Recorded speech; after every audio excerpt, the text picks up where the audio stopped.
Yan po guys, ang naani namin na palay. Mga palay pa ho yan. Ito, pangbahay lang ho namin. Yung naani namin doon sa malaking taniman, yun ho yung binibigay namin sa government para pambenta sa buong Japan. Government ho yun, parang doon ho namin binebenta sa kanila ng mura lang. Ayan. Kasi hindi man ho namin makakain eh. Basta ito ho, yan.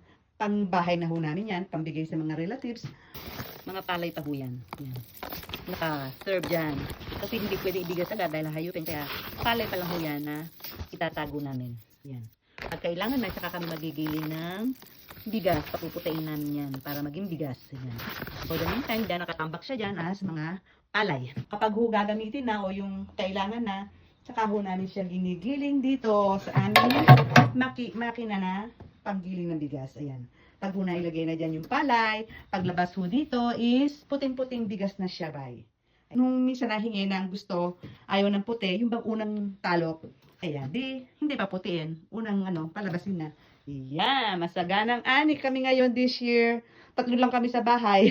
Kala nyo maubos ko yan. Kaya yan, pambigay lang ho. Yan. At pagkatapos may natira pa ho kami yung last year, 2 kalahating sakong palay.